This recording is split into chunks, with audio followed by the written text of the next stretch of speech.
이제 세 번째 시간 지나도록 하겠습니다. 저희들이 지난 시간에 균형 가격의 형성 원리를 다 말씀드렸어요. 간단하게 한 번 더 살펴드립니다. 자, 여기 보세요. 시장에서 초과 수요 현상이 나타나면 가격은 어때요? 상승. 초과 공급 현상이 나타나면 가격은 하락한다는 이야기예요. 이 과정을 지속적으로 반복해서 결국은 수요량과 공급량이 같은 점에서 균형을 이루게 된다. 그래서 균형이 이루는 조건은 뭡니까? 바로 수요량과 공급량이 같아야 된다. QD는 QS다. 이렇게 생각하시면 되겠어요. 그래서 그림 통해서 보면 수요 곡선과 공선이 교차하는 점, 만난 점에서 균형은 이루어진다. 할 수 있죠. 이때 가격이 뭡니까? 균형 가격. 거래량이 균형 거래량이다 생각하시고, 자, 이 공식을 잘 기억하세요. 균형 가격 하에서는 수요량과 공량이 어때? 같다는 거지요. 같다. 이 자체가 어때? 균형 거래량이 된다는 거. 그래서 우리가 균형 가격에서 수요량이나 공량 아무거나 하나만 찾아내면 균형 거래량 어때? 잘 수 있겠죠. 또 응용을 하자는 얘기예요. 수요량과 공량이 같아지는 점에서 가격이 뭡니까? 균형 가격. 그리고 이때 거래량이 균형 거래량이다. 이렇게 생각하시면 되겠습니다. 자, 그럼 이 내용을 토대로 해서 우리가 계산 문제 또 연습을 한번 해보시도록 하겠습니다. 자, 하단에 여러분교재 81페이지예요.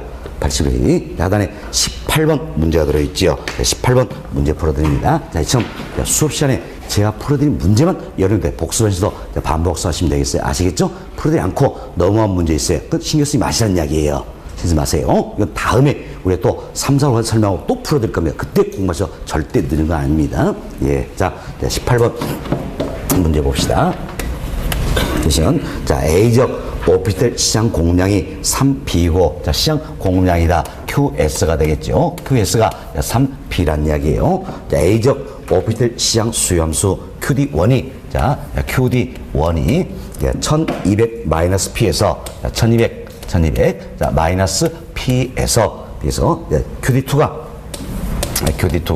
1600, 자, 마이너스 P로 변화했다. 이때 A적 오피스텔 시장의 균형 가격의 변화는, 문제는 뭘 묻고 있습니까? 균형 가격이 얼마나 변할 것인가? 이걸 묻고 있지요. 그렇죠? 그럼 자, 당초 수요함수는 1200 마이너스 P예요. 그리고 새로운 수요함수는 어때? 1600 마이너스 P다. 참 수요 함수가 1번에서 2번으로 변한다는 이야기예요. 이때 균형 가격이 얼마나 변할 것인가? 이걸 묻는 겁니다. 우리는 당초 조건하에서 뭘 구하면 되겠어요? 균형 가격을 구하면 되겠죠? 그리고 새로운 조건하에서 균형 가격을 구해서 양자 비교하면 되겠다. 이렇게 생각하시면 되겠습니다. 자, 그리고 공급 함수는 변화가 있어요, 없어요? 없죠? 그대로다 생각하시면 되겠어요. 우리가 지금까지 설명드린 건 잘 생각하는데, 균형 가격이 있다는 이야기야. 그럼 균형 가격은 어떤 상태의 가격이에요? 자, 균형 가격은 어떤 가격입니까? 균형 하에서 가격이다. 그 얘기죠? 그럼 균형 조건을 잘 떠올려야 되겠죠. 균형 조건은 뭡니까? 수요량과 공량이 같다는 이야기예요. 맞다? 그럼 수요량, 공량 같다. 수요량이 뭡니까? QD. 공량 뭡니까? QS. 이게 같았을 때, 이때 가격이 바로 뭡니까? 균형 가격이다. 그 이야기예요. 우리 연습했죠. 수요량과 공량이 같았을 때 가격이 뭐가 되는 겁니까? 균형 가격이 된다. 예, 이 원리를 잘 생각하시면 되겠습니다. 이거만 생각하시면 크게 어려움이 없어요. 그럼 자, 먼저 이제 당초 조건을 적용합시다. 당초 조건을 적용했을 때, 자, QD와 QS가 같아야 되겠죠. 이때 그게 균형 가격이다. 그래서 그 균형 가격에서는 QD, QS에 그대로 대입하면 되겠습니다. 자, QD는 얼마입니까? 1200 마이너스 P죠? 이걸 1200 마이너스 P, 이걸 어때? QD 여기 대입하면 되겠죠? 대입하면 된다. 자, 그럼 적어봅시다. 1200 마이너스 P란 이야기예요. 다음, QS는 얼마입니까? 3P가 되겠지요. 3P. 그래서 3P를 어떻습니까? QS 여기에 대입하면 되겠다라는 겁니다. 자, 3P 이렇게 대입해보잖아요. 이게 같았을 때, 자, 보세요.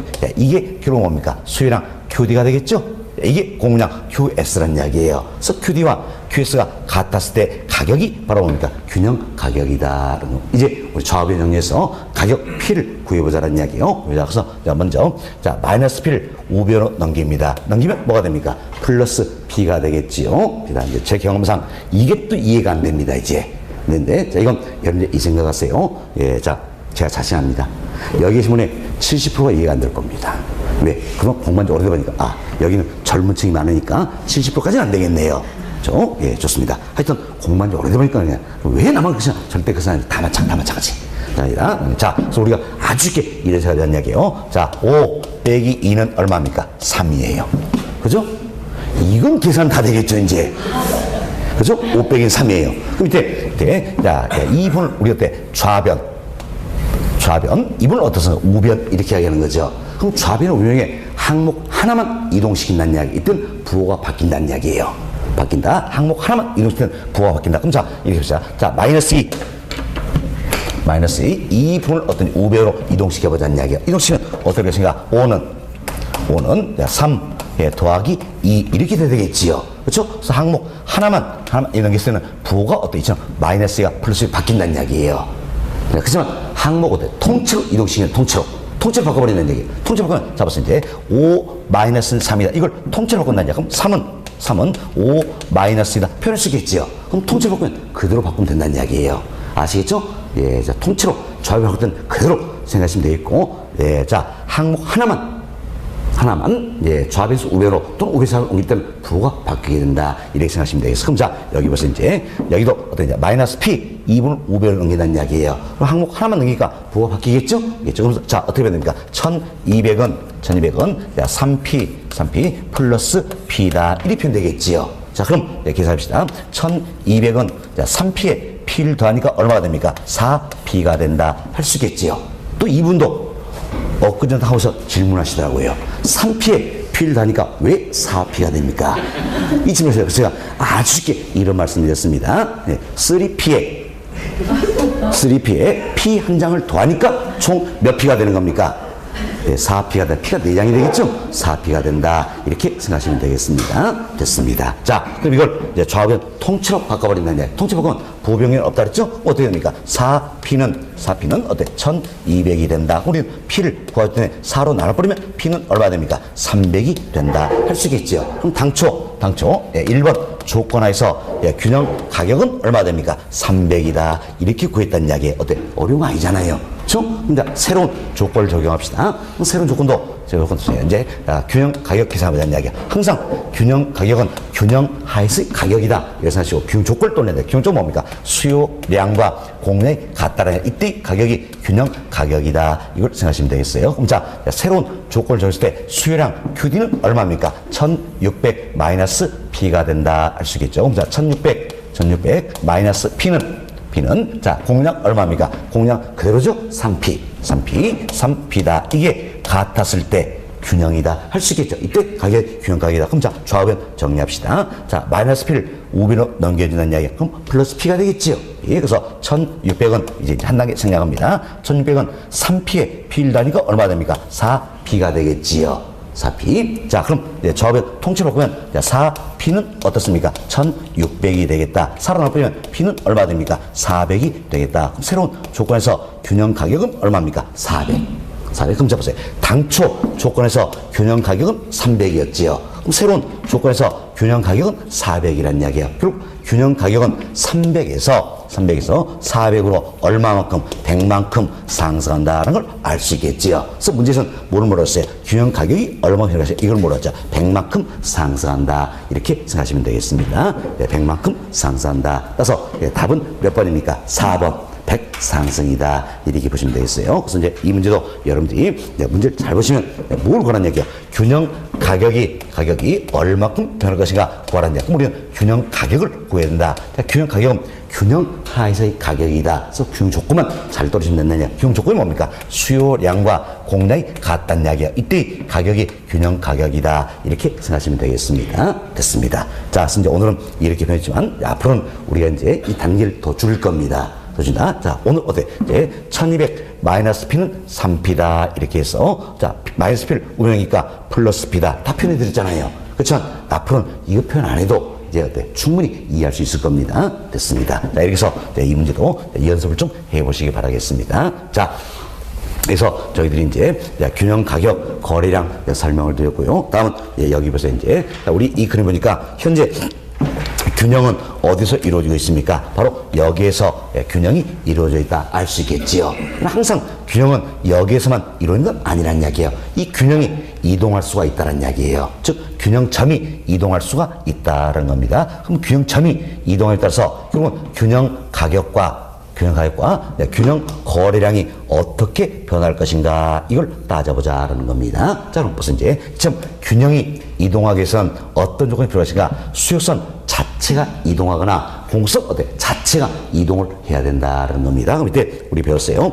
수요선 자체가 이동한 것을 뭐라고 했습니까? 수요의 변화다 이렇게 이야기했지요. 수요선 자체가 이동하는 게 수요의 변화다라는 이야기야. 그럼 수요의 변화도 크게 두 가지가 있죠. 수요가 증가하는 경우, 그래서 수요선 자체가 우측으로 이동하는 경우, 다음 수요가 감소해서 수요선 자체가 좌측으로 이동하는 경우다 할 수 있겠지요. 다음 공급선 자체가 이동을 해야 된다. 그럼 공급선 자체가 이동이 뭡니까? 공급의 변화다 할 수 있겠지요. 그럼 공급 변화도 두 가지가 있죠. 공급이 증가해서 공급선 자체가 우측으로 이동하는 경우, 공급이 감소해서 공급선 자체가 좌측으로 이동하는 경우가 있다. 지금 수요의 변화나 공급의 변화가 나타나면 균형은 이동하게 된다. 이렇게 보시면 되겠습니다. 자, 그럼 우리는 여러 가지 케이스를 들어볼 수 있겠죠. 이 중에 가장 기본이 되는 게 바로 이제 수요의 변화나 공급의 변화 한쪽만 나타나는 경우예요. 자, 그럼 우리가 이런 식으로 합시다. 자, 공급은 일정하다는 이야기야. 그럼 공급은 일정하다 가정하에서 수요의 변화만 나타나다는 이야기예요. 그럼 두 가지겠죠. 공급은 일어나서 수요가 증가하는 경우, 수요가 감소하는 경우가 있다는 겁니다. 다음은 수요는 일정합니다. 그럼 수요는 일정하지만 자, 공급의 변화만 나타나는 경우가 있겠지요. 그래서 수요는 일정하지만 이때 이제 공급이 증가하는 경우, 그리고 공급이 감소하는 경우가 있다는 겁니다. 이게 가장 기본이 되는 케이스예요. 그리고 이제는 수요의 변화와 공급의 변화가 동시에 나타나는 경우도 있다는 이야기예요. 이 두 가지가 동시에 나타나는 경우도 있다. 그럼 동시에 나타나면 또 여러 가지 경우일 수 있겠죠. 보세요. 수요도 증가하고 공급도 증가하는 경우가 있겠죠. 다음은 수요도 감소하고 공급도 감소하는 경우도 있다는 겁니다. 다음은 수요는 증가하지만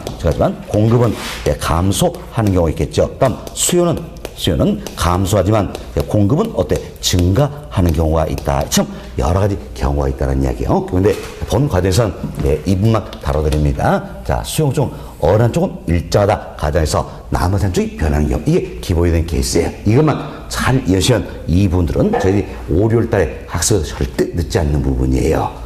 이걸 잘 이해하시면 되겠습니다. 자, 그럼 우리는 자, 수요선 우하향하고 공급선 우상향이다. 이것은 가정하에서 하나씩 살펴드립니다. 자, 그런데 자, 먼저 여기 봅시다.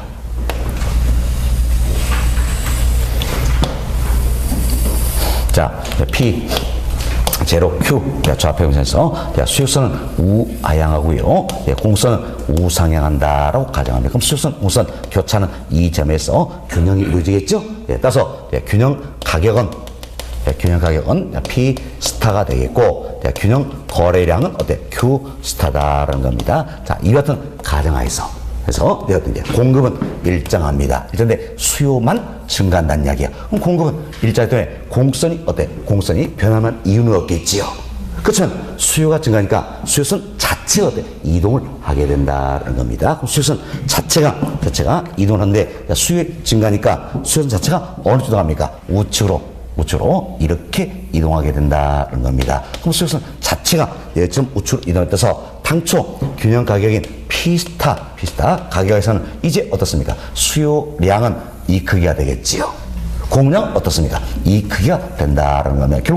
결국은 자, 이 크기만큼 뭐가 더 많습니까? 수요량이 많다는 이야기예요. 그래서 시장은 어떤 상태가 된 겁니까? 초과 수요 상태가 된다는 겁니다. 그럼 초과수니까 당연히 가격은 상승하겠지요. 가격은 상승한다. 그래서 여기서 출발하는 거죠. 초과 수요 상태니까 가격은 상승한다. 가격이 상승하다가 초과 공급이 되면 가격은 또 하락하겠지요. 여기서부터 출발해서 지속적으로 시장에서 반복을 한다는 이야기예요. 그래서 결국은 초과 수요도 초과 공급도 존재치 않는 상황에 이르게 된다는 겁니다. 그게 바로 어디가 됩니까? 바로 새로운 수요성과 공급성이 만나는 교차는 이 점이 되겠다는. 사실 초과 수요니까 가격이 상승하겠죠.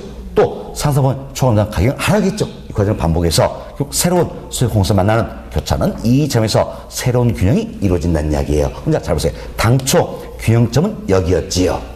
그럼 새로운 균형점은 어때? 여기가 된다는 얘기. 그래서 이 점에서 이 점으로 어때? 균형이 이동하게 된다라는 겁니다. 우리는 새로운 자, 균형 하에서 가격이 있겠죠. 가격이죠. 이제 P1이 되겠다. 자, 거래량 있겠죠.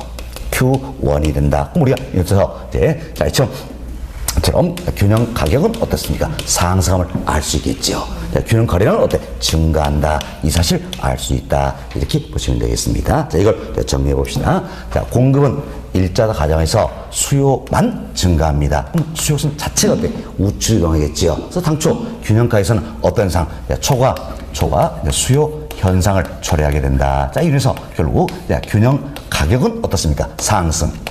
다음 균형 거래량은 어때? 증가하는 결과를 가져온다. 이렇게 보시면 돼서 공급은 일자다 가정에서 수요만 증가합니다. 균형 가격은 상승하고 거래는 증가한다. 이렇게 보시면 되겠습니다. 자, 다음은 또 여기 봅시다. 자, P 제로 Q 좌표 인선에서 우하향하는 수요선 그리고 우상향 공선을 가정합시다. 자, 수요선 공선 교차는 이 점에서 당초 균형이 결정이 되겠죠. 균형 가격은 P 스타. 자, 균형 거래량은 Q 스타라는 이야기예요. 자, 이때 이제 공급은 일정합니다. 그럼 공급선 변하면 이유가 없겠지요. 수요가 감소한다는 이야기예요. 그럼 수요가 감소하니까 수요선 자체가 어느 쪽으로 갑니까? 좌측으로 이동하겠다는 겁니다. 그래서 당초 이 수요선 자체가 어때? 이처럼 좌측으로 이렇게 이동을 하게 된다라는 겁니다. 그럼 당초 균형 가격인 P스타라는 가격에서는 이제 수요량이 어때? 이 크기가 되겠죠. 수요량이 공량이 이 크기가 되겠네요. 그럼 뭐가 더 많습니까? 공량이 더 많겠죠? 자, 그래서 이 크기만큼 공량이 더 많다는 이야기. 그럼 이 크기가 뭐가 된 겁니까? 초과 공급의 크기가 된다라는 겁니다. 이처럼 시장에서 초과 공급 현상이 나타나면 당연히 가격은 하락 압력을 받겠죠. 자, 여기서부터 출발하겠네요. 자, 초과 공급 현상이 나타나니까 가격은 어때? 하락 압력을 받는다는 이야기. 그럼 가격이 하락해서 또 초과 수요가 나타나면 가격은 상승하겠죠. 그래서 여기서부터 출발해서 지속적으로 반복을 해야 된다. 그래서 결국 초과 수요도 중앙도 음상태에 이르게 된다는 이야기입니다. 그럼 새로운 수요성과 공급성이 만나는 이 교차는 이 점에서 새로운 균형이 이루어진다는 이야기예요. 그럼 자, 보세요. 당초 균형점은 여기였죠. 새로운 균형점 여기가 되겠네요. 그리고 이 점에서 이 점으로 균형이 이동했다는 겁니다. 그럼 자, 새로운 균형에서 가격은 P1이 되겠죠. 거래량은 어때? Q1이 된다. 그럼 결국 균형 가격은 어때? 하락했죠. 자, 균형 거래량은 어때? 감소했다는 걸 알 수 있다는 겁니다. 그럼 자, 정리합시다. 자, 이제 공급은 일자 가정에서 수요만 감소했어요. 그럼 수요선 자체가 좌측으로 이동으로 해서 당초 균형에서는 어떤 현상? 초과 공급 현상이 나타난다는 겁니다. 자, 이로해서 균형 가격은 어떻습니까? 하락했지요. 자, 균형 거래량 어때? 감소했다. 이렇게 보시면 되겠습니다. 그래서 결국 공급은 일자라서 수요만 감소한다는 이야기예요. 그럼 시장의 균형 가격은 어때? 하락하고 균형 거래량은 어때? 감소하는 결과를 가져온다. 이렇게 보시면 되겠습니다. 자, 다음은 자, 또 여기 봅시다. 이제 자, P, 제로 Q 좌표면서 수요선은 우하향하고요. 공선은 우상향한다. 그래서 수요선 공선의 교차는 이 점에서 당초 균형이 이루어지겠죠. 그래서 균형 가격은 P 스타, 균형 거래량은 Q 스타다. 이렇게 생각하시면 되겠습니다. 이때 수요는 일정합니다. 그럼 수요선은 변할 만한 이유가 없겠지요. 공급이 증가한다는 이야기야. 그럼 공급이 증가하니까 공선 자체가 어느 쪽으로 합니까? 우측으로 이동하겠다. 그 이야기죠. 그럼 자, 여기는 공선 이 자체가 어때? 우측으로 이렇게 이동하게 된다라는 겁니다. 그럼 자, 당초 균형 가격인 P스타에서는 이제 어떻습니까? 수요량은 이 크기가 되겠죠. 공급량은 어때? 이 크기가 된다라는 겁니다. 그리고 이 크기만큼 그럼 뭐가 더 많습니까? 공급량이 더 많다 할 수 있겠죠. 이 크기가 바로 뭐가 되는 겁니까? 초과 공급의 크기가 된다. 그럼 초공이니까 당연히 어때? 가격은 하락 압력 받겠죠? 한다. 그래서 자, 초공에서 가격은 하락 압력을 받는 이야기예요. 자, 이 과정을 지속적으로 반복해서 초과 수요도 초공도 음상태에 이르게 되더라서 수요성과 새로운 곡선이 만나는 교차는 이 점에서 새로운 균형을 이루게 된다. 알 수 있겠죠. 그럼 당초 균형점은 여기에요. 새로운 균형점은 여기가 되겠죠. 그럼 새로운 균형하에서 가격이 어떻습니까? P1이 되겠지요. P1이 된다. 그리고 거래량은 Q1이 된다. 그럼 어때? 균형 가격은 어때? 하락했음을 알 수 있겠지요. 균형 거래량은 어때? 증가했음을 알 수 있다는 겁니다. 자, 이처럼 수요는 일자다 가정하에서 공급만 증가했습니다. 그럼 공급성이 우측으로 이동하면서 당초 균형에서는 어떻습니까? 초과 공급 현상을 초래했고, 이러면서 결국 균형 가격은 어때? 하락. 그리고 균형 거래량 어때? 증가하는 결과를 가져온다는 걸 알 수 있겠죠. 그래서 수요는 일자다 가정하에서 공급만 증가하니까, 그러니까 균형 가격은 어때? 하락하고 균형 거래량 어때? 증가한다. 이렇게 보시면 되겠습니다. 다음 또 이제 보세요. P 제로 Q. 좌표면에서 수요선은 우하향하는 모습이고요. 공선은 우상향하는 모습이라서 수요만한 규찬 이 점에서 균형이 이루어지겠지요. 당초 균형 가격은 어때? P 스타. 거래량은 Q 스타다라는 이야기요. 이 상태에서 이제 수요는 일정합니다. 일정한데 공급만 감소한다는 이야기예요. 그럼 공급만 감소하니까 공급선 자체가 어느 쪽에 갑니까? 좌측으로 이동하게 된다. 그래서 여기는 공급선 이 자체가 좌측으로 이렇게 이동하게 된다는 이야기예요. 좌측으로 이동하게 된다. 그럼 당초 균형 가격 P스타에서 이제 수요량은 이 크기죠. 공급량은 이 크기가 되겠네요. 따라서 이 크기만큼 뭐가 더 많습니까? 수요량이 더 많다는 걸 알 수 있겠죠. 그래서 시장은 어떤 상태입니까? 초과 수요 상태다. 초과 수요 현상이니까 당연히 가격 상승 압력 받겠죠? 그럼 결국 우리가 여기서 초과 수요니까 가격 상승 압력을 받는다. 여기서부터 출발해서 또 어때? 지속적으로 반복한다. 그래서 결국 초과 수요도 초과도 없는 상태에 이르게 된다는 이야기예요. 그래서 수요 곡선과 새로운 곡선이 교차하는 이 점에서 새로운 균형을 이루게 된다는 걸 알 수 있겠지요. 근데 당초 균형점은 여기였죠. 새로운 균형점 여기가 되겠네요. 그럼 결국 이 점에서 이 점으로 균형이 이동했다는 겁니다. 자, 이래서 새로운 균형하에서 균형 가격은 어때? P1이다. 자, 거래량은 Q1이다라는 겁니다. 그래서 균형 가격은 어떻습니까? 상승. 균형 거래량은 어떻습니까? 감소함을 알 수 있다라는 겁니다. 자, 이처럼 수요는 일자다 가정하에서 공급만 감소하니까. 그러니까 공급선 자체가 어때? 좌측 형이죠. 그래서 당초 균형 가격에서는 초과 수요 현상을 초래하겠고, 그래서 결국은 균형 가격은 어때? 상승. 다음 균형 거래량 어때? 감소. 이 같은 결과를 얻는다는 겁니다. 그래서 수요는 일자다 가정하에서 공급만 감소했습니다. 감소하니까 균형 가격은 상승하고 균형 거래량은 어때? 감소한다. 이렇게 생각하시면 되겠습니다. 됐습니다. 자, 이렇게 해서 저희는 이제 수요 공급 중 어느 한쪽은 일자다 가정하고 나머지 한쪽이 변했을 때 결국 뭡니까? 균형 가격, 균형 거래량이 어떻게 변할 것인가 이걸 살펴드렸다는 겁니다. 살펴서 여러분들께 그림을 그려드리니까 어때? 훨씬 더 이해가 쉬울 겁니다. 그렇죠? 그림은 더 이상 안 그릴 겁니다. 시험 볼 때까지 이 그림 안 그립니다. 오늘이 마지막이에요. 그래서 여러분들이 이 그림 통해서 원리를 이해하시는데 초점을 두시기 바라겠어요. 원리를 이해하시고 우리는 절대 모의고사나 실제 시험에서 그림 그려서는 안 된다는 이야기예요. 그림 그린 순간 어떻습니까? 그 문제 틀린 겁니다. 틀린 거예요. 자, 여러분이 이 생각을 해보세요. 자, 우리 이 키스를 봅시다. 지금 오늘은 이야기 안 드렸지만, 자, 수요도 증가하고 공급도 증가한다는 이야기예요. 이 같은 경우에는 다시 또 세 가지 경우의 수로 나뉘게 됩니다. 자, 둘 다 증가하는데 수요가 더 많이 증가하는 경우가 있겠죠. 공급이 더 많이 증가하는 경우가 있겠죠. 똑같이 증가하는 경우가 있겠죠. 그래서 이거 하나, 이걸서 그림을 때 세 개 그려야 되는 거예요. 그랬을 때 이 결론을 찾아야 되는 겁니다. 그죠? 그럼 더럽게 재수 없으면 우리는 오지선다이니까 이 중에 어떻습니까? 이 중에 이 네 개가 보게 나온다. 네 개가. 그럼 그림 모두 몇 개 그려야 돼? 각 세 개씩 그러니까 12개 그려야 되겠지요.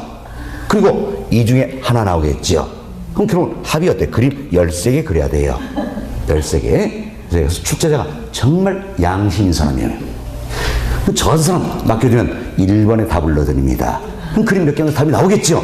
그래서 꼭 이 같은 문제는 답으로 5번에 많이 나요. 정말 나쁜 새끼들이죠. 답을 5번에 많이 나요. 그럼 그림을 13개 언제? 그렇죠? 또 가장 운이 좋을 때는 뭡니까? 이거 4개 나오겠지요. 그리고 이 중에 하나가 나와요. 그럼 이 그림 4개에다가 이거 하나 나오면 세 가지가 되겠죠? 합하니까 7개. 이렇게 훔쳐보세요. 7개, 이것도 언제 그립니까, 이거? 그죠? 그래서 그림 그리면 힘이 제한 대신에 문제 풀 수 없기 때문에 틀린 문제가 돼버리는 겁니다. 그럼 우리는 이제 그림 안 그리고 말로써 빨리빨리 이 결과를 얻을 수 있어야 된다는 이야기예요.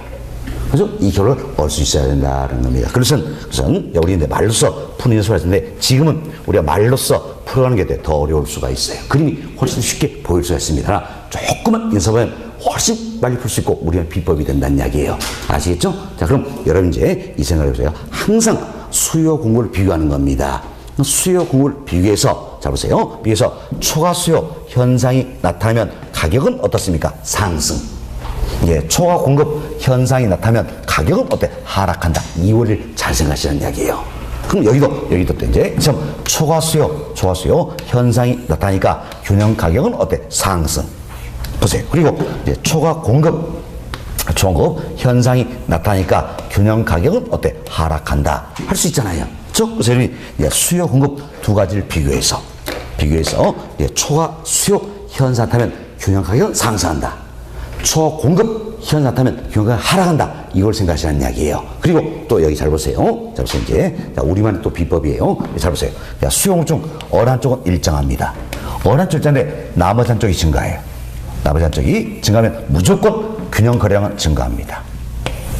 증가한다. 다음, 수요 중 어느 한쪽은 일정해요. 나머지 한쪽이 감소한다는 이야기예요. 나머지 한쪽이 감소하면 거래량은 어떻습니까? 무조건 감소.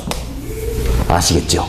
이것만 잘 생각된다는 이야기예요. 그래서 여러분 항상 이제 균형 가격, 균형 거래량이 어떻게 변할 것인가 이런 내용이 나온다면 여러분이 수요 공급을 무조건 비교한다는 이야기예요. 그럼 수요를 비교해서 자 먼저 초과 수요냐 초과 공급이냐 이걸 판단해 보자는 이야기예요. 그래서 초과 수요 현상 나타나면 균형 가격은 상승, 초과 공급 현상 나타나면 균형 가격은 하락한다는 이야기예요. 그리고 수요 공급 중에 어느 쪽 일자인데 나머지 쪽이 증가하면 무조건 거래량은 증가. 한쪽 일자인데 나머지 쪽이 감소하면 무조건 거래량은 감소한다 생각하시면 되겠어요. 이걸 이해하시고 이제 우리 앞으로 이 내용을 응용하면 훨씬 더 쉽게 접할 수가 있다는 겁니다. 그 그림 필요 없어요 이제는. 자, 그럼 우리 지금까지 했던 걸 말로써 우리 한번 또 풀어보자라는 겁니다. 말로써 풀어보자. 자, 여기 보세요. 여기서 자, 이제 먼저 공급은 일정합니다. 공급은 일자다 가정하에서 수요가 증가하는 경우, 수요가 감소하는 경우가 있다는 이야기예요. 다음은 수요는 일정하다 가정하에서 공급이 증가하는 경우, 공급이 감소하는 경우가 있다. 이때 이제 균형 가격, 균형 거래는 어떻게 변할 것인가 이걸 생각해 보자는 겁니다. 자, 먼저 잘 보세요. 자, 공급은 일자지만 수요만 증가한다는 이야기. 그럼 여러분이 이상하시면 되죠. 항상 당초는 균형 상태 둘이 같아요. 같은데 공급은 일정합니다. 수요만 증가한다는 이야기예요. 그럼 시장은 당연히 뭐가 더 많습니까? 수요가 더 많겠죠. 수요가 많으니까 어떤 상태입니까? 초과 수요다. 이렇게 판단하시면 되겠죠. 초과 수요니까 균형 가격은 상승. 그리고 한쪽은 일정한데 나머지 한쪽이 증가했으니까 당연히 거래량은 증가한다. 똑같잖아요. 그죠? 예, 다음은 보세요. 이제 공급은 일정한데 수요만 감소한다는 이야기예요. 자, 여기 보세요. 이것은 이제 보세요. 공급 일정한데 수요만 감소하면 당초에 수요가 같았잖아요. 같은데 공급은 일정하고 수요만 감소한다는 이야기예요. 그죠? 시장은 뭐가 더 많습니까? 공급이 들어오니까 뭡니까? 초과 공급 상태다. 할 수 있겠죠. 이때는 이제 초과 공급이다라는 이야기야. 그럼 초공급이니까 당연히 균형 가격은 하락. 그리고 한쪽은 일자인데 한쪽이 감소하니까 균형 거래량은 어떻습니까? 감소. 다음 여기 보세요. 수요는 일자인데 공급만 증가한다는 이야기야. 먼저 보세요. 수요는 일자인데 공급만 증가하니까 시장은 뭐가 나왔습니까? 공급. 어떤 상태입니까? 초과 공급이다. 할 수 있겠죠. 지금 초과 공급 현상을 초래하기 때문에 당연히 초공급이가 균형 가격은 하락. 그리고 여기 보세요. 한쪽은 일자인데 한쪽이 증가하니까 거래량은 증가. 다음 이제 수요는 일자지만 공급만 감소한다는 이야기. 그럼 자, 수요 일자는 공급만 감소하니까 시장은 오히려 뭐가 많습니까? 수요. 그럼 어떤 상태? 초과 수요다. 초과 수요 현상 초래니까 균형 가격은 상승. 자, 한쪽 일자인데 한쪽이 줄어드니까 거래량은 감소한다. 그죠? 자, 이 내용과 똑같다. 그래서 여기 원리만 잘 이해하시고 말로 푸는 게 훨씬 빠르잖아요. 조금만 연습되면 되는 겁니다. 그래서 여기 항상 이 생각하세요. 당초에는 수용과 같다는 이야기예요.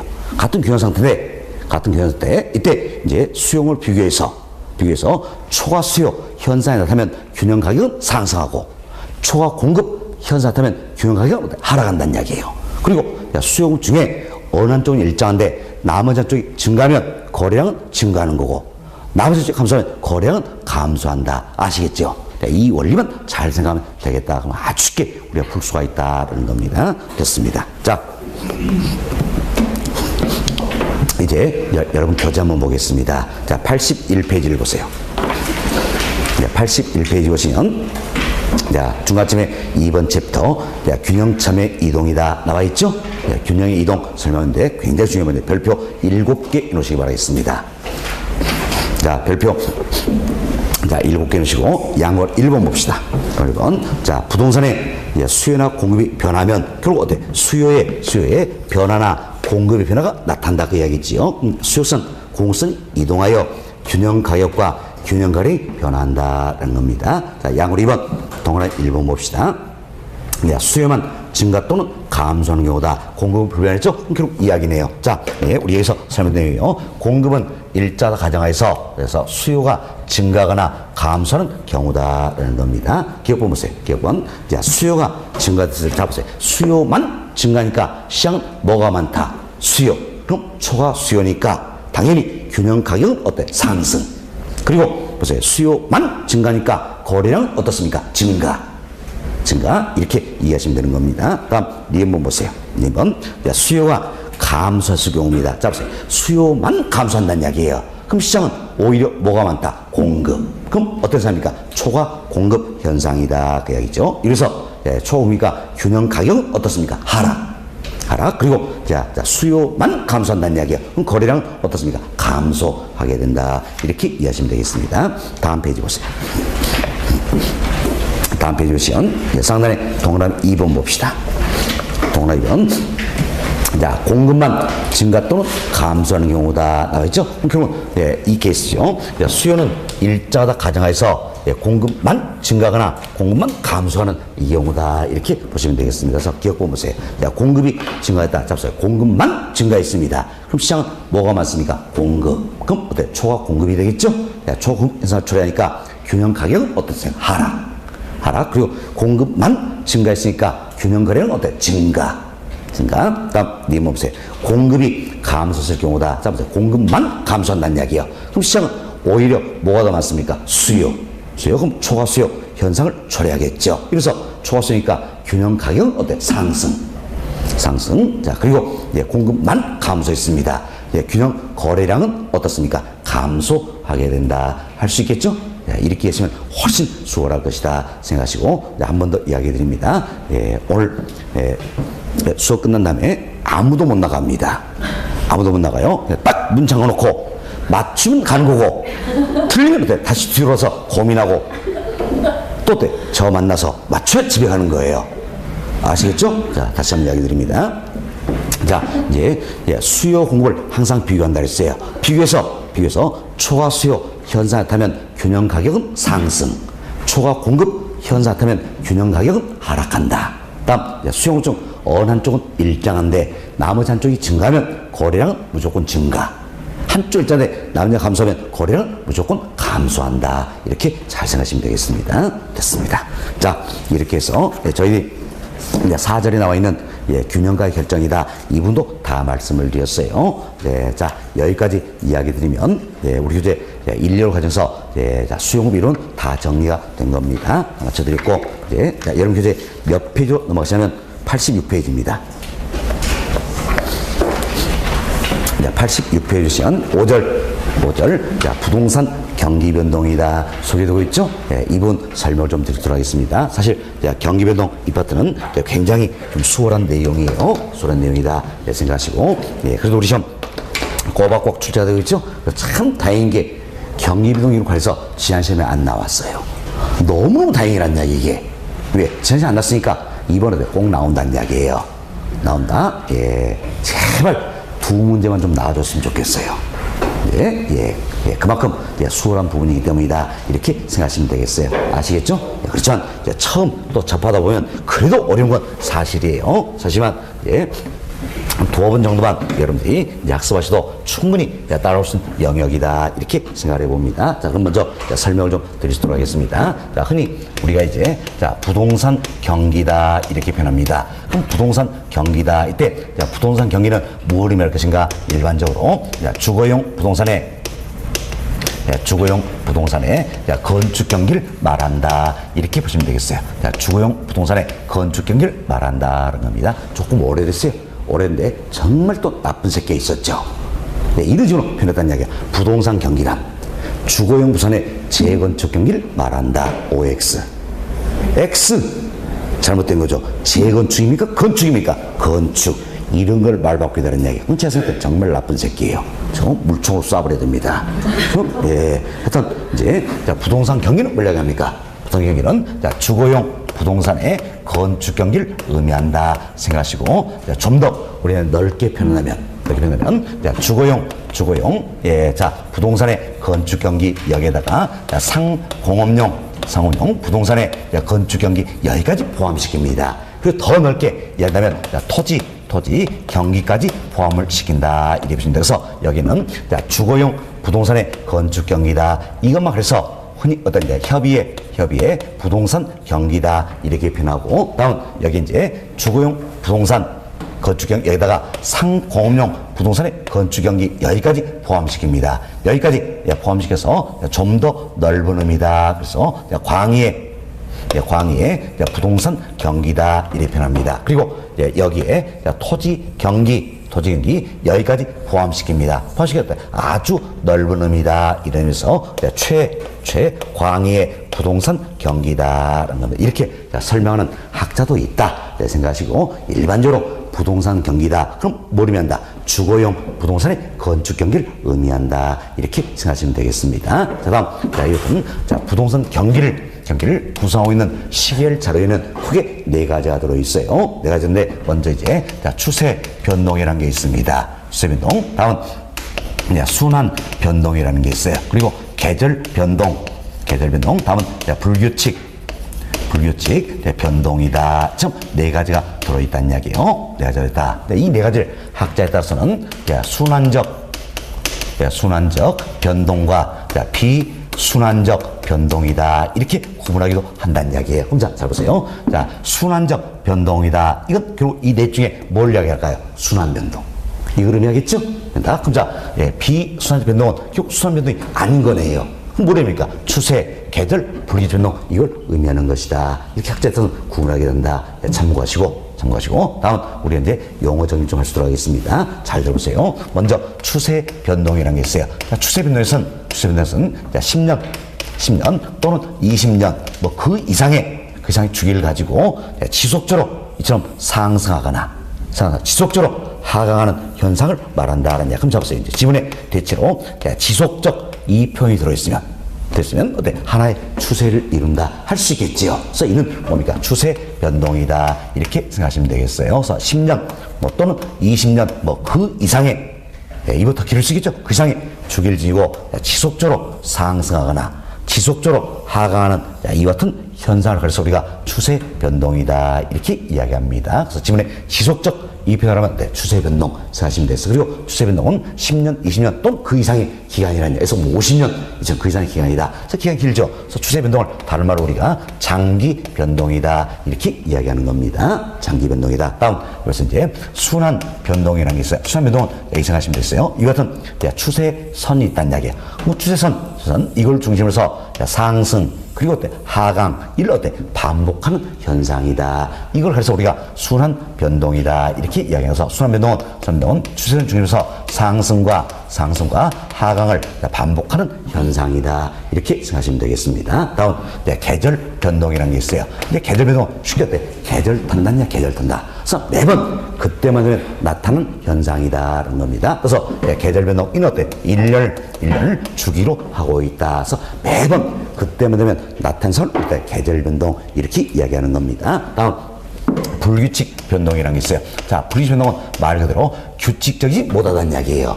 그럼 규칙 못하니까 특별한 주기가 있어야 없어요? 없다. 시도 때 없이 나타난다는 이야기예요. 나타난다. 이제 불규칙 변동. 그럼 자, 특별한 주기 없이 뭐 시도 때 없이 나타나서 불규칙 변동을 다른 말로 우리가 무작위적 변동이다. 이렇게 하고 또 어때? 우발적 변동이다. 이렇게도 표현한다는 겁니다. 우리 지금 어때? 이런 용어로 다 쓰고 있는 겁니다. 그래서 무작위적, 이건 뭡니까? 특별한 주기가 없다. 뭘 한다? 불규칙 변동이다라는 겁니다. 자, 그럼 우리 한번 생각합시다. 전쟁. 자, 매년 1월 1일만 되면 전쟁하자. 이런 거 있습니까? 없잖아요. 특별한 주기가 없다는 얘기구나. 그 전쟁 이 자체가 부동산 경기에 영향을 미칠 수 있어요, 없어요? 있잖아요. 있죠? 이게 이제 불규칙 변동이다. 사시면 되겠어요. 자, 다음, 우리 이제 뭐 태풍, 지진, 해일, 이 같은 천재지변 생각하자. 자연재해, 이 같은 경우에도 특별한 주기가 있어요, 없어요? 없잖아요. 그렇지만 이 자체가 부동산 경기에 영향을 미칠 수 있어요, 없어요? 있잖아요. 그렇죠? 네, 이거 어디 합니까? 불규칙 변동이다. 사시면 되겠습니다. 다음은 특히 이걸 잘 기억하세요. 정부의 정책이란 이야기야. 뭐 정부가 정책을 시행하고도, 자, 부동산 정책을 시행하고도 특별한 주기가 있어요, 없어요? 없잖아요. 없죠. 매년 1월 1일만 되면 정책 시행은 아니죠. 필요에 따라서 정책을 시행하는 거잖아요. 그죠? 특별한 주기가 없다. 그럼 이 정책 이 자체가 경기에 영향을 미치는 어디 합니까? 불규칙 변동이다라는 겁니다. 다음, 정부가 이제 규제를 강화하거나 완화시켜준다는 이야기예요. 이 자체도 특별한 주기가 있어요, 없어요? 없잖아요. 상황에 따라서 규제를 강화할 수도 있고 완화할 수도 있다는 이야기예요. 그래서 부동산 경기에 영향을 미친다. 어디 합니까? 불규칙 변동이다. 이렇게 생각하시면 되겠습니다. 됐습니다. 자, 이래서 우리는 이제 부동산 경기를 구성하는 시계를 자료에는 4가지가 들어있다. 어딨습니까? 추세 변동, 순환 변동, 계절 변동, 불규칙 변동이 있다 생각하시고, 자, 용어 설명 다 드렸습니다. 다 드렸고, 예를 통해서 넷 중에 어디에 하나 이걸 구별할 수가 있어야 한다는 이야기예요. 우리 시험은 이런 걸 묻는 겁니다. 자, 그럼 우리는 이제 이런 예를 한번 들어봅시다. 자, 어려운 건 아니에요. 자, 이제 신개발, 뭐 또는 재개발 등으로 인해서 50년 뭐 그 이상의 주기를 가지고 경기에 영향을 미쳤다는 이야기예요. 자, 이는 넷 중에 어디에 하나일까요? 추세 변동이다. 할 수 있겠죠. 왜? 50년 기간이 길잖아요. 그죠? 추세 변동이다라는 겁니다. 자, 다음 또, 자, 우리가 이제 건축 허가량 이걸 이야기해 보는데, 경제 성장에 따라 건축 허가량이 지속적으로 증가하는 현상이다라는 겁니다. 자, 이는 어디에 할까요? 추세가 되겠죠. 지속적으로 증가한다. 어때? 하나의 추세를 이룬다는 이야기죠. 추세 변동에서 지속적 이 표현을 뭘 생각하자? 추세 변동이다 생각하시면 되겠습니다. 자, 다음 벌써 이제 또 이렇게 생각합시다. 자, 건축 허가량의 전년 동기 대비 증가율이 지난 11월 정점으로 해서 후퇴하기 시작하더란 이야기예요. 그럼 자 보세요. 11월에 정점을 찍고 이제 어때? 후퇴한다는 이야기. 그럼 그동안 어때? 상승해 왔겠지요. 그래서 정점 찍고 이제 하강한다. 할 수 있겠지요. 그러면 상승, 하강이니까 당연히 어디다 합니까? 순환 변동이다. 할 수 있겠지요. 그래서, 자, 건축 허량의 전년 동기 대비 증가율이 11월 정점에서 후퇴기로 접어드는 현상이다. 이것은 어디 합니까? 순환 변동이다. 이렇게 보시면 되겠습니다. 자, 다음은 이제 매년 12월만 되면 건축 허량이 감소하는 현상이 있다는 이야기예요. 자, 이는 어디에 할까요? 계절 변동. 그렇죠? 12월만 되면 건축 허량이 감소하다는 이야기. 매번 그때는 나타나는 현상이니까 계절 변동이 되겠다. 이렇게 생각하시면 되겠습니다. 다음 또 이런 얘기 있죠. 방학만 되면 대학가 주변에 원룸에 어떻습니까? 공실이 늘어나더란 이야기예요. 공실이 뭡니까? 빈집. 그럼 이게 뭡니까? 방학만 되면 나타나는 현상이잖아요. 그럼 그때는 나타나기 때문에 어디 합니까? 계절 변동이다라는 겁니다. 자, 다음 이제 봄만 되면 주택 거래가 증가하는 현상이다. 그래서 그럼 봄만 되면 주택 거래 증가하더라. 매번 그때는 나타나니까 뭡니까? 계절 변동. 이런 지문이 우리 생각처럼 사실은 현실과 좀 안 맞습니다. 자, 봄만 되면 주택거래 증가하는 게 아니라 현실 어때? 봄 되기 전에 주택거래 더 증가하는 거지요. 왜? 우리 같은 경우에는 방학 때 이사 많이 가잖아요. 얘들 학교 때문에. 그렇죠? 좋습니다. 하여튼 봄만 되면 주택거래가 증가한다. 그럼 이도 어때? 매번 그때만 되면 나타나는 현상이니까 뭡니까? 계절 변동이다. 이렇게 생각하시면 되겠습니다. 자, 다음 정부가 이제 건축 허가량의 규제를 풀어준다는 이야기예요. 이로 해서 자, 주택 경기에 영향을 미쳤다는 이야기예요. 자, 이는 어디에 나갈까요? 불규칙 변동이죠. 자, 규제를 풀어준다. 특별한 주기는 없는 거죠? 불규칙 변동이다. 사실 되겠어요. 다음은 정부가 DTI 규제를 강화한다는 이야기예요. 강화한다. 이 자체가 부동산 경기에 영향을 미치는 현상이다. 이거 어디에 납니까? 규제를 강화한다. 특별한 주기 없다. 뭡니까? 불규칙 변동이다. 이런 겁니다. 다음 또 예상합시다. 자, 지난 2017년도 정부가 파리 부동산 대책 이걸 발표를 했어요. 이 자체가 어떤 주택시장에 영향 미칠 수 있어요, 없어요? 있잖아요. 자, 이는 어디에 할 것인가? 정부의 정책이니까 특별한 주기는 있다, 없다? 없다. 그럼 어디 합니까? 불규칙 변동이다. 생각하시면 되겠죠. 이 점 우리가 이제 여러 가지 예를 통해서 어디 하나가 살펴드렸습니다. 어때? 어려운 건 아니죠? 특히 우리 시험에서는 이 두 가지를 잘 물어봅니다. 계절 변동, 불규칙 변동 이 두 가지를 잘 물어보는데 이제 매번 그때만 되면 나타나는 현상이다. 이는 뭡니까? 계절 변동. 다음 정부의 정책 규제 이 점 특별한 주의 없다는 뭡니까? 불규칙 변동이다. 이렇게 생각하시면 되겠어요. 아시겠죠? 특히 이 부분 정부의 정책이나 규제 이 자체가 부동산 경기 영향을 미치는 어디 합니까? 불규칙 변동이다. 이렇게 생각하시면 되겠습니다. 됐습니다. 자, 여기까지 말씀드리고, 자, 여러분 교재 한번 봅시다. 교재 보시면 86페이지예요. 86페이지 1번 챕터 경기 변동이다. 소개되고 있죠? 여기는 별표 하나만 해두시기 바라겠습니다. 자, 1번 챕터는 별표 하나만 해두시고, 87페이지 봅시다. 87페이지. 자, 상단에, 자, 보충학습학세 다른 형태의 경기 변동이다. 나와 있죠?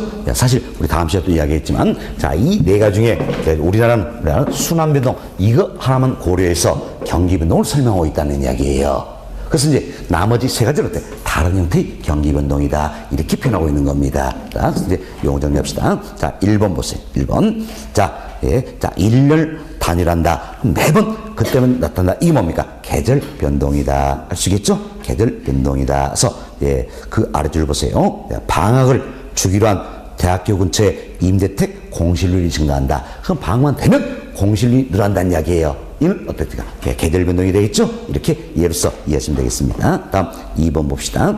2번 보시면 통상 50년 또는 그 이상의 기간으로 측정되는 것이다. 기간이 길죠? 뭡니까? 추세 변동이다. 다른 말로 우리 뭐라 했습니까? 장기 변동이다. 이렇게 표현해드렸죠. 자, 다음 3번 봅시다.